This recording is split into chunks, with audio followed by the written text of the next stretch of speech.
정말 하나님은 너무 감사하신 분이죠. 우리가 하나님을 믿는다는 게 얼마나 놀라운가. 하나님을 믿지 않는 사람들은 정말 어리석잖아요. 세상에서는 어떤지 몰라도 하나님을 모르고 사는 사람처럼 불쌍한 사람이 어디 있습니까? 저는 정말 우리가 다 알지도 못하지만 하늘의 별, 우주, 삼라만상, 이 땅의 모든 하나님의 행하시는 일들 다 놀랍잖아요. 하나님이 안 계시면 그걸 어떻게 하겠습니까? 정말 그걸 세상을 바라보면서도 어떻게 하나님을 믿지 않을 수 있을까? 성경을 안 본더라도 자연을 통해서라도 하나님을 모른다는 건 정말 바보들 아닌가 이런 생각이 들어요. 그리고 하나님은 선하신 분이잖아요. 얼마나 감사합니까? 하나님이 악하시면 어떻게 하겠어요? 우리가 믿는 하나님이 선하시기 때문에 우리를 선함으로 인도해 주신다는 게 얼마나 감사해요. 어떤 상황 속에서도 감사할 수 있잖아요. 기뻐할 수 있고요. 그분이 또 전능자시고 또 아버지시고 무소부재하시고 모든 것에 함께 계시고 이런 놀라운 복이 어디 있습니까? 하나님을 믿는다는 건 어마어마한 복을 받은 거예요. 그걸 누리지 못하는 게 안타깝죠. 신앙생활하는 이유를 물어보면은 여러 이유가 있죠. 첫 번째는 평안입니다. 평안하기 위해서 믿겠다는 거예요. 두 번째는 구원 때문에. 세 번째는 외로워서 공동체에 속하려고. 그리고 어떤 사람은 아파서 기도 응답 받기 위해서 여러 가지 이야기를 하죠. 그런데 하나님은 그거 다 하실 수 있는 분이잖아요. 다 해주시는 분이에요. 근데 그것을 신앙생활하면서 누리지 못하고 있는 거. 이게 너무 안타까운 거죠. 보건복지부 통계를 보니까 2024년에요. 극심한 스트레스를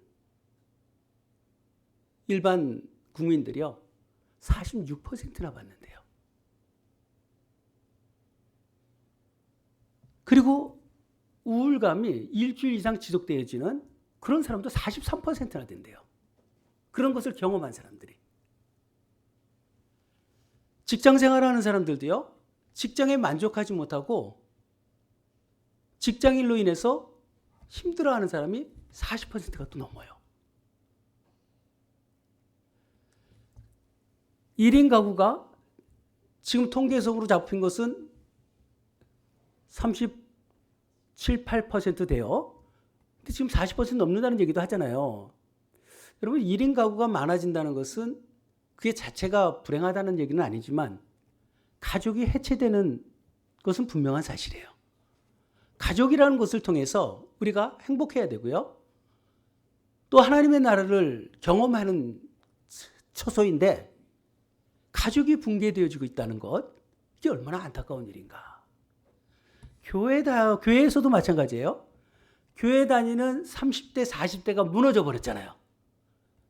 청년들도 무너졌지만 30, 40대는 지금 한참 일할 때잖아요. 근데 그들에게 설문조사한 게 있는데 앞으로 10년 지나면 그때도 교회 신앙생활 할 수 있을까요? 그랬더니 직장생활과 가정, 육아 그리고 모든 이런 일들 때문에 신앙은 갖고 있는데 교회에 못 출석할 수도 있다는 사람이 거의 절반 된대요.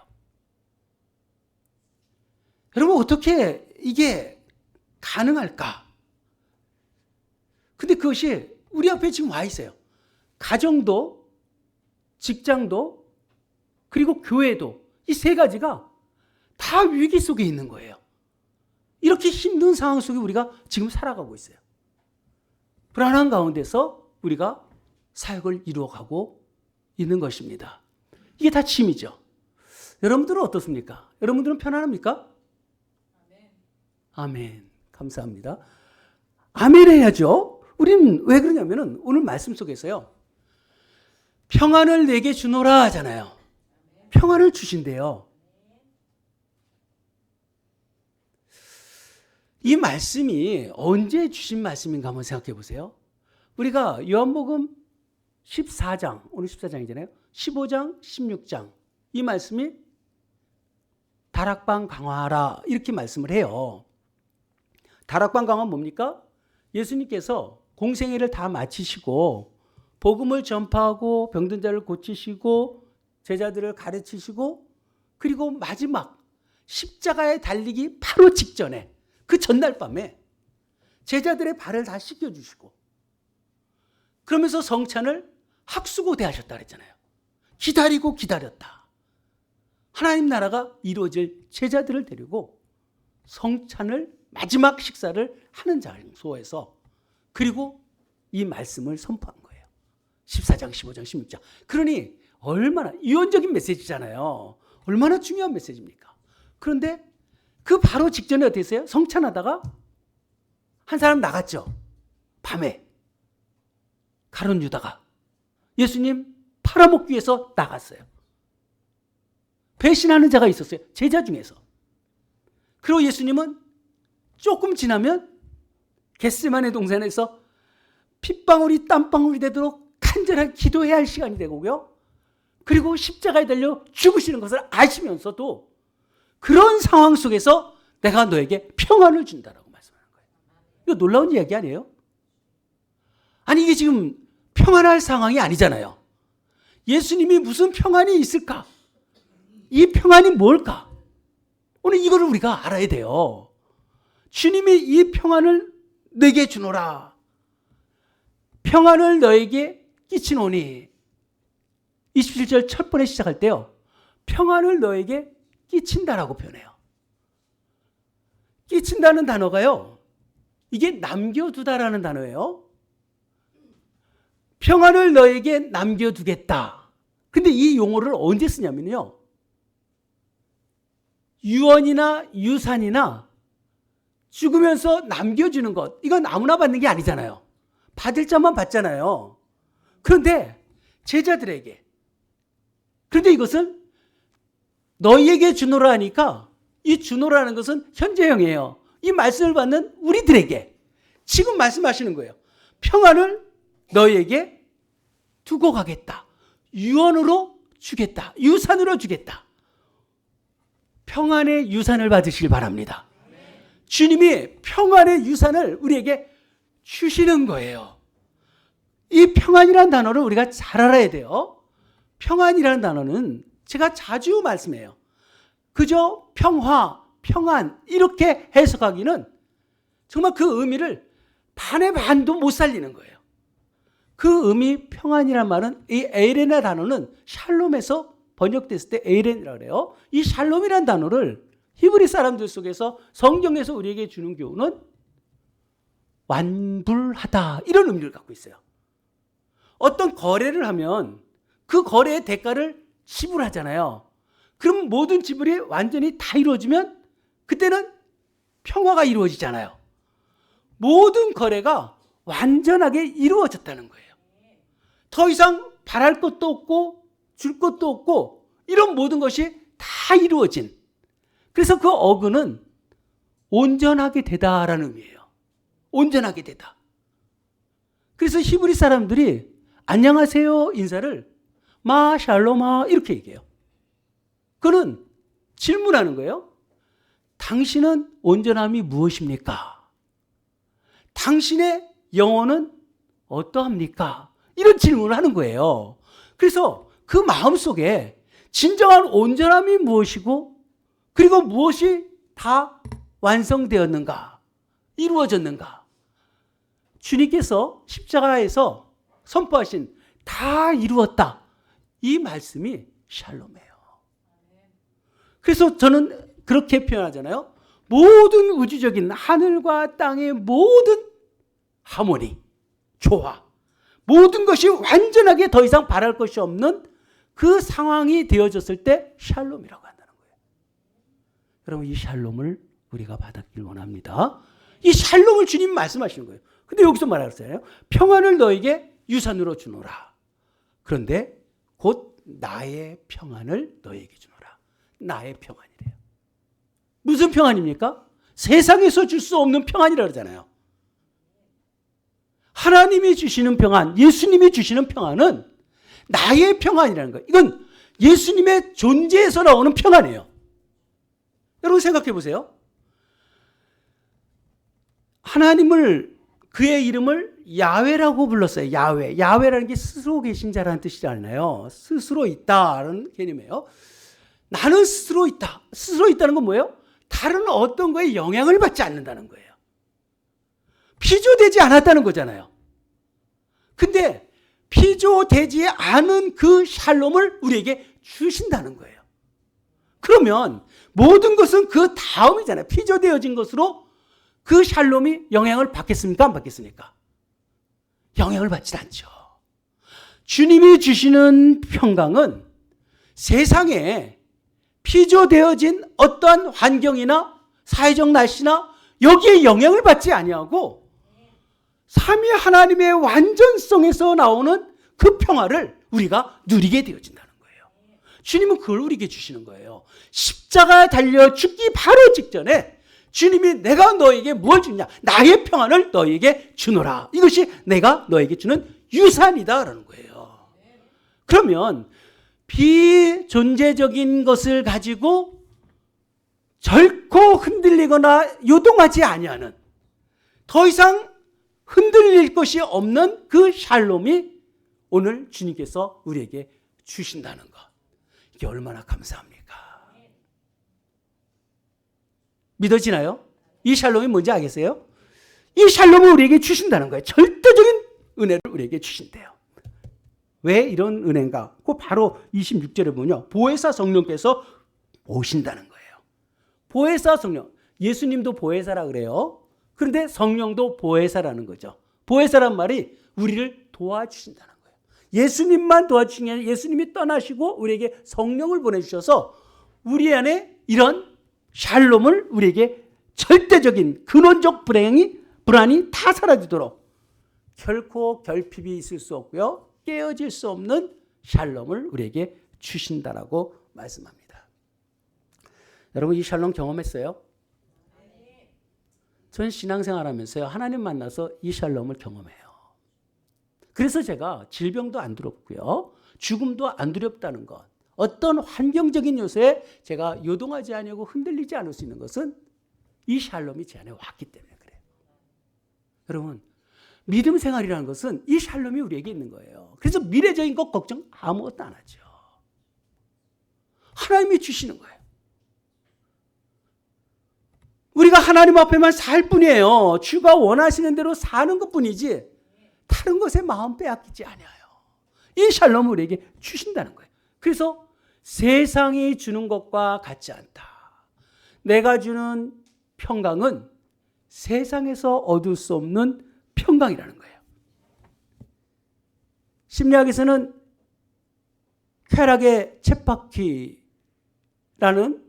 의미를 가지고 어떤 쾌락이든 평강이든 잠깐 누리고 다시 쳇바퀴 돌듯이 모든 세상에 피조된 평강은 다 그렇게 되어져요. 근데 주님이 주신 평강은 다르다는 거예요. 어떤 상황 속에서도 우리는 이 평강을 누리며 살아갈 수 있다는 것입니다. 그럼 우리는 예수를 믿는 목적이 뭐예요? 평화를 얻기 위해서, 평강을 얻기 위해서. 또한 기도해서 마음의 소원을 이루기 위해서. 뭐 이런 조건들이 있잖아요. 나 병 낫기 위해서. 여러분 그게 우리의 신앙의 본질이 아니잖아요. 나를 위해서 신앙생활하는 게 아니라 주를 위해서, 주를 찬양하기 위해서, 주님을 영화롭게 하기 위해서 우리가 존재하는 존재들이잖아요.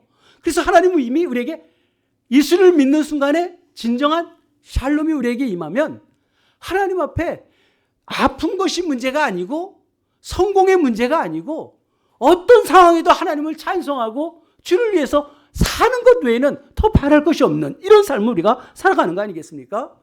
그래서 예수님은 이미 우리에게 샬롬을 주셨어요. 평강을 주셨어요. 지금도 주신다 그러잖아요. 폭풍이 사라진 건 아니에요. 우리에게 힘들고 어려운 일은 있어요. 그런데 알 수 없는 평강이 우리에게 있다는 거예요. 세상에서 줄 수 없는 평강이 우리에게 있다는 거예요. 이해 안 되죠? 논리로도 안 맞죠? 하나님 것을 우리가 어떻게 다 이해와 논리로 하겠습니까? 그런데 분명히 성경은 내가 너에게 평강을 유산으로 준다. 그 유산은 나의 평강이다. 세상이 줄 수 없는 평강이라고 성경은 말하고 있습니다. 불안한 세상 속에서 평강이 깨지는 것은 세상 속에서 너무 당연해요. 하나님이 주시는 평강은 우리의 이성을 초월합니다. 논리를 초월해요. 그래서 믿는 거예요. 여러분, 믿음이라는 것은 이론적으로 되어지는 것을 믿는 거 아니잖아요. 우리가 하나님에 대해서는요. 우리가 어떻게 하나님이 말씀하신 걸 믿겠습니까? 오늘 우리에게 이해되지 않는 것을 믿음으로 붙드는 것이고요. 이해되는 평안은 이미 샬롬이 아니에요. 이해할 수 없는 것이 평안으로 찾아온다는 것을 여러분 정말 믿으시길 바랍니다. 이게 얼마나 놀라운 사실입니까? 신앙생활하면서 이보다 기쁜 게 어디 있겠어요? 하나님은 우리에게 폭풍 가운데서도 요동하지 않는 샬롬을 우리에게 주시는, 왜? 초월적 존재에서 오는 하나님이 주시는 그리스도의 평강이 너에게 임하시게 한다 그러잖아요. 이게 바로 그리스도의 평강이에요. 주님이 주신 평강. 주님 샬롬의 왕으로 오신 게 바로 이러한 사실이잖아요. 그렇기 때문에 결론적으로 뭐라 그래요? 너희는 마음에 근심하지 마라. 근심이란 말은요, 좀 더 약해요. 이거보다 흔들리지 마라. 요동하지 마라. 여러분, 삶 속에서 흔들리고 요동하는 것은요, 우리가 믿음이 없기 때문에 그래요. 신뢰를 잃었기 때문에 그런 거예요. 여러분, 내 마음에 갈등이 생기는 것도요, 자신에 대한 신뢰를 잃었기 때문에 그래요. 그래서 흔들리지 마라. 요동하지 마라. 하나님의 샬롬을 우리에게 주는데 내가 왜 근심하겠느냐? 흔들리겠느냐? 요동하겠느냐? 이랬다 저랬다 어떻게 그럴 수가 있겠어요? 요동하지 마라. 두려워하지 마라. 요동할 것도 없고 두려워할 것도 없고. 왜? 하나님이, 너무 답이 나왔잖아요. 하나님의 평안을 유산으로 주셨어요. 예수님이 나의 평안을 너에게 준다. 그리고 지금도 준다. 주님의 유산을 내가 받았다면, 정말 믿음으로 살아간다면 이 평안이 나에게 있어야 돼요. 그리고 명령한 거예요. 마음이 흔들리지 마라. 두려워하지 마라. 예수님의 명령은 절대적이에요. 흔들릴 거 없고 두려워할 거 없고. 아니, 삶 자체는 흔들리고 어렵고 힘든데요. 당연하죠. 지금 얼마나 힘들고 어려운 일이, 제가 우리 성도님들 힘든 거 모르겠습니까? 저에게도 뭐 어려운 일 없겠습니까?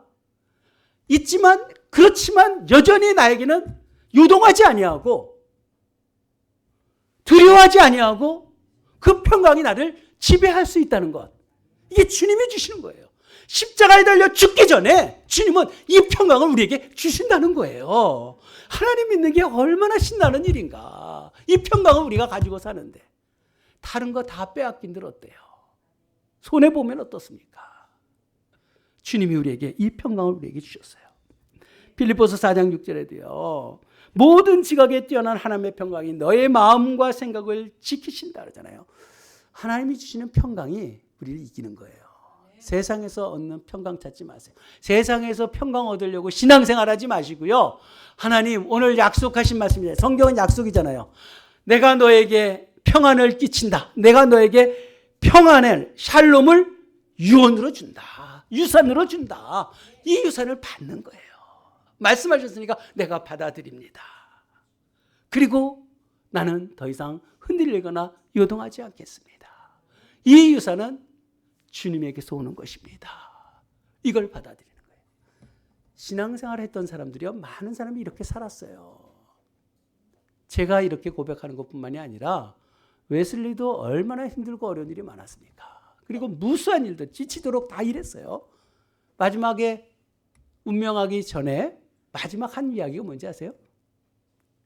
힘들고 고통하고 아프지만 모든 힘은 다 빠졌죠. 그런데 그는 그런 고백이에요. 주님이 나와 함께하는 것이 최고의 복이다.